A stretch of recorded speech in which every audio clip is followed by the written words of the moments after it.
बिस्मिल्लाहिर्रहमानिर्रहीम। इय्याका नअबुदु व इय्याका नस्तईन। रब्बि इश्रह ली सदरी व यस्सिर ली अमरी वहलुल उक़दतम मिन लिसानी यफ़क़हू क़ौली। अस्सलाम वालेकुम। MTL टीवी के साथ मैं हूं MTL यानी मोहम्मद तस्लीम नगा। अगर आपने अभी तक हमारा चैनल सब्सक्राइब नहीं किया तो बराए मेहरबानी इसे फौरन सब्सक्राइब कीजिए।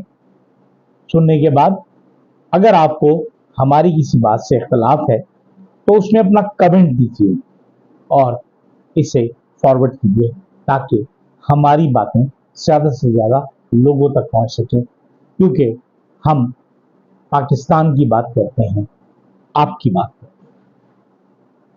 हम अपनी गुफ्तगू का आगाज कल से हमने शुरू किया है कि बलूचिस्तान बचाओ पाकिस्तान बचाओ।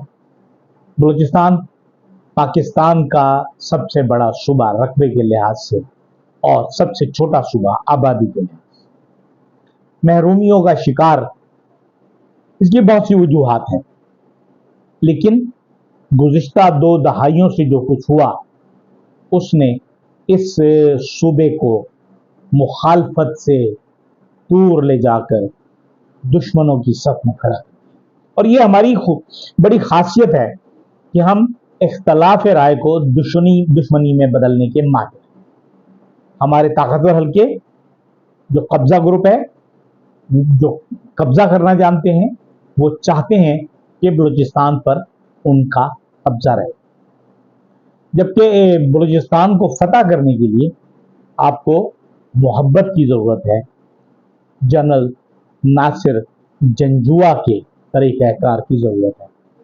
इसलिए इल्तिमास है कि पाकिस्तान को बचाने के लिए बलूचिस्तान को बचाइए, उसके लिए सैफरी की कॉन्फ्रेंस कीजिए जिसमें पाकिस्तान, हुकूमत चीन और बलूचिस्तान के हकीकी नुमाइंदे शामिल हैं, जो जिस बात पर फाइनल कर लें कि हमने किस तरह करना है काम और इस इलाके के साथ क्या करना है, लोगों के साथ क्या सलूक करना है, उन्हें किस तरह इज्जत देनी है, किसे दहशतगर्द करार देना है, किसके खिलाफ ऑपरेशन करना है, ये तमाम चीज़ें उस कॉन्फ्रेंस में होनी चाहिए।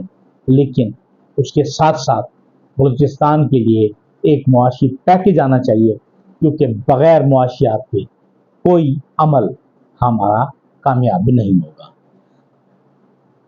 हमारी गुज़िश्ता रोज़ हमने प्रोफेसर रियाज की गुफ्तगू बताई थी, आपको बताया था प्रोफेसर रियाज के बारे में।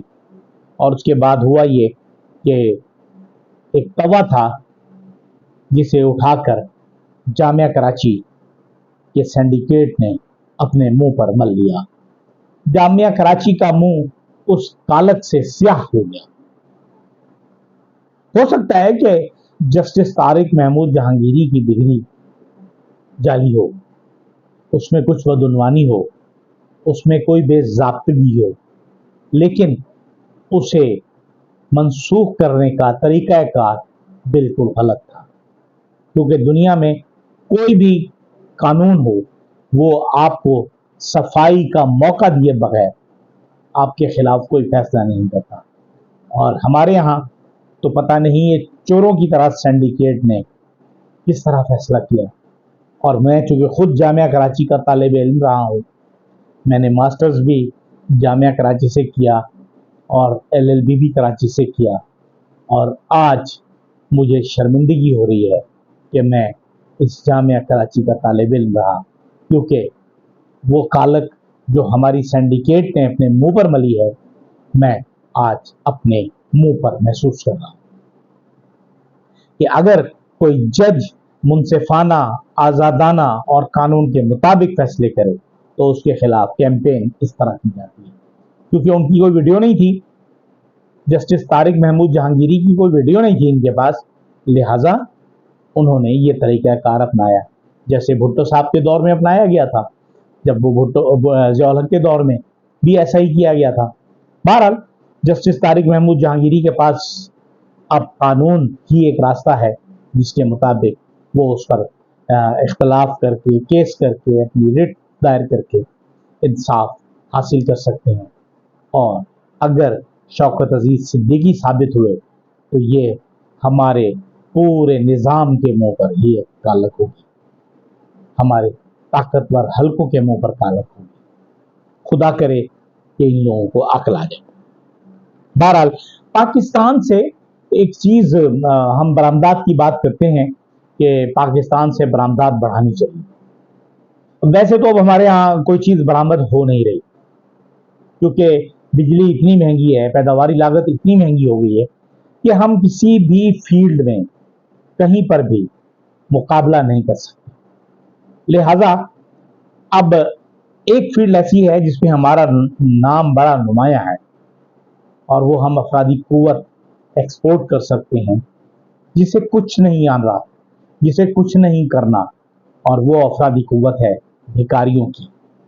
क्योंकि हुकूमत सऊदी अरब, हुकूमत यूएई, हुकूमत ईरान और अब सबसे आखिर में हुकूमत इराक ने पाकिस्तान को शिकायत की है कि दुनिया भर से जितने लोग आते हैं उनमें सबसे ज़्यादा भिखारी पाकिस्तान के होते हैं।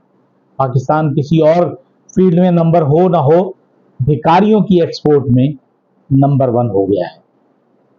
अब हमारे वजीर आजम चूंकि खुद भिखारी हैं, क्योंकि वो तो कहते हैं कि मैं कहीं जाता हूँ मिलने के लिए तो लोग समझते हैं कि भीख मांगने के लिए आ गया, मतलब पैसा मांगने के लिए आ गया। तो अब उन्होंने कौम को भी उसी पर लगा दिया है।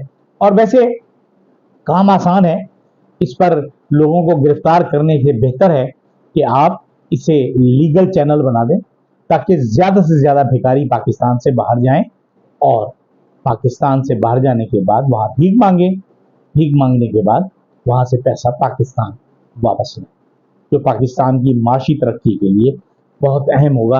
क्योंकि वैसे तो हम कोई काम नहीं कर पा रहे, क्योंकि वो कोई काम ढंग का हमने करना नहीं है। और हमारी हुकूमतें माशाअल्लाह इल्ला माशाअल्लाह, हमारी जो मौजूदा हुकूमत है इंतहाई नाअहलों का टोला है, करप्ट टोला है, जिन्होंने अरबों रुपए कमाए। मियां मोहम्मद नवाज शरीफ साहब ने तो गुज़श्ता रोज़ ये कहा कि ये बिजली महंगी हुई पाकिस्तान तहरीक इंसाफ और इमरान खान की वजह से। हालांकि मुआहदे तमाम के तमाम पाकिस्तान तहरीक इंसाफ ने नहीं किए। पाकिस्तान तहरीक इंसाफ ने तो एक भी नहीं किया, पाकिस्तान मुस्लिम लीग नून और पाकिस्तान पीपल्स पार्टी ने किए। लेकिन बिजली महंगी हो गई इमरान खान की वजह से।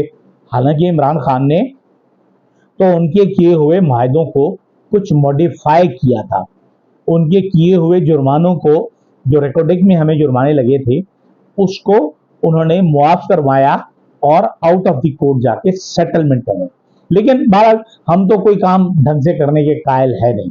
गुज़श्ता रोज सरदार अख्तर मेंगल ने जो असम्बली में खिताब किया, वो खिताब बहुत ही अहम है, क्योंकि उस खिताब के बाद मेरा 10-15 दिन पहले किया हुआ एक व्लॉग, जिसमें मैं कह रहा था कि मैंने कहा था कि पाकिस्तान के हाथ से बलूचिस्तान फिसल रहा है, वही जुमला सरदार अख्तर मेंगल ने कहा, बलूचिस्तान पाकिस्तान के हाथ से फिसल रहा है। ये शायद हमारे जो ताकतवर हल्के हैं उनकी समझ में ये बात अभी नहीं आएगी, लेकिन जब उन्हें सर पर पड़ेगी, अमेरिका की तरफ से पड़ेगी, जब CIA की तरफ से पड़ेगी, तो ये बगले झांकते रह जाएंगे, इन्हें पता भी नहीं चलेगा कि इनके साथ हुआ क्या। क्योंकि कम से कम जहां तक मेरा ख्याल है और जो मेरी रिसर्च है उसके मुताबिक पाकिस्तान के खिलाफ CIA है, रॉ है, मोसाद है और ईरानी इंटेलिजेंस एजेंसीज के अलावा कुछ अरब ममालिक की इंटेलिजेंस एजेंसीज भी बलूचिस्तान में काम कर रही हैं। क्योंकि अगर बलूचिस्तान में तरक्की होगी, अगर गवादर पोर्ट तरक्की करेगा और सही माने में डीप सी पोर्ट बन जाएगा, तो दुबई पोर्ट जो उसकी राइवल पोर्ट है उसकी आमदनी कम हो जाएगी। और हमारे वजीर आजम साहब उन्हें मुबारकबाद दे रहे हैं कि आपने बहुत तरक्की की। हालांकि वो मुबारकबाद उनको दे रहे थे, जता रहे थे कि भाई हमने अपने मुल्क में तो बर्बादी कर दी, सिर्फ इसलिए हमने बलूचिस्तान को तबाह किया, हमने रुसवा किया गवादर पोर्ट को, हमने नेस्तो नाबूद किया सीपैक को, सिर्फ इसलिए कि आप लोगों की आमदनी में इजाफा हो। क्योंकि हमारे वसाइल, हमारे असासे, हमारा पैसा आपके ममालिक में मौजूद है। اگر ایسے حکمران ہوں گے تو پھر ملک کو کسی دشمن کی ضرورت نہیں. اجازت دیجیے. اللہ حافظ.